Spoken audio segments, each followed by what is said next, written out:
আমরা কিছু গোপন রাখতে চাই না। এখন কোনো দল যদি স্বেচ্ছায় বলে যে আমরা করবো না নির্বাচনে অংশগ্রহণ, সেটা তো কারো কিছু বলার সুযোগ নাই সেখানে আর কি। যদি ন্যায্য কারণে বাতিল হয় কিন্তু আপনি কাউকে দোষারোপ করতে পারেন না। দেশের প্রচলিত আইনে যদি মনোনয়নপত্র বাতিল হয়, হতেই পারে। আমাদের বিএনপিরও মনোনয়নপত্র বাতিল হয়েছে, তো সেখানে আপত্তি জানানোর সুযোগ আছে, সময় আছে।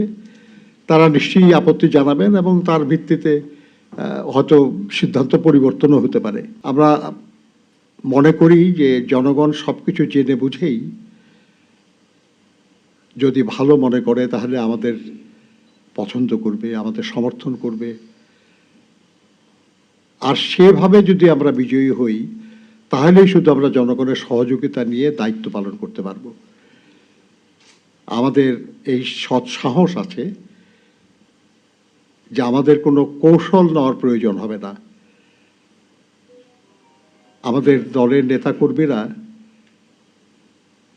কখনো এমন কৌশল নেয় নাই যেখানে তার মর্যাদা, তার পরিচয় গোপন রাখতে হয়েছে। এখনো হবে না ইনশাল্লাহ। মানে এক সময় যখন বহু রাজনৈতিক দল অংশগ্রহণ করে নাই, তখনও নির্বাচন করা হয়েছে এবং বলা হয়েছে অংশগ্রহণমূলক হয়েছে।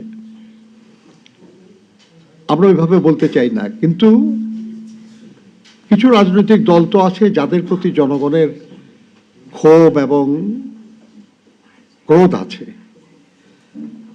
দেশের আইনে, প্রচলিত আইনে কিছু রাজনৈতিক দলের তৎপরতা বন্ধ আছে, নিষিদ্ধ আছে। কাজে তারা তো নির্বাচনে অংশগ্রহণ করার আইনগত সুযোগ নাই।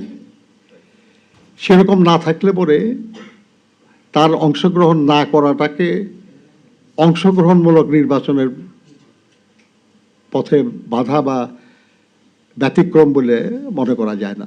ওদের স্বপ্ন পূরণে পাশে থাকতে পেরে আমরা গর্বিত। এর বাইরে যেসব দল যদি তারা নির্বাচন করতে না চায় তাহলে সেটা ভিন্ন কথা।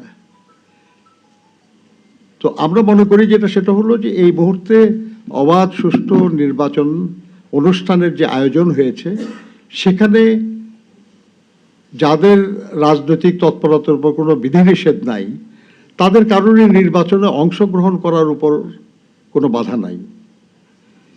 এখন এটা তাদের সিদ্ধান্তের প্রশ্ন। যদি বাধা হতো তাহলে আমরা বলতে পারতাম যে নির্বাচনে কিছু দলকে বাইরে রেখে করার চেষ্টা চলছে।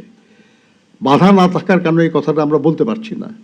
এখন কোনো দল যদি স্বেচ্ছায় বলে যে আমরা করবো না নির্বাচনে অংশগ্রহণ, সেটা তো কারো কিছু বলার সুযোগ নাই সেখানে আর কি। ভোটার আইডি বা জাতীয় পরিচয়পত্র সেগুলো সংগ্রহ করা হচ্ছে, সেখানে দুশ্চিন্তার কারণ থাকতে পারে যে সেটার প্রয়োজনটা কি, উদ্দেশ্যটা কি।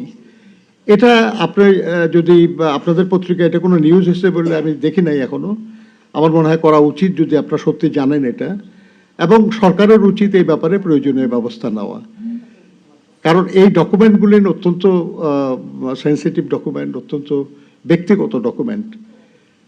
যে কোনোভাবে সেগুলো সংগ্রহ করার চেষ্টার মধ্যে কোনো মন্দ উদ্দেশ্য তো থাকতেই পারে। অতএব সরকারের ব্যাপারে ব্যবস্থা নেবে বলে আমরা আশা করি। সোশ্যাল মিডিয়ায় যা বের হয়েছে সেটা সত্য কিনা এটা দেখারও দায়িত্ব আপনাদের। যদি সত্য এরকম হয়ে থাকে আপনারা জানালে আমরা ব্যবস্থা নেব।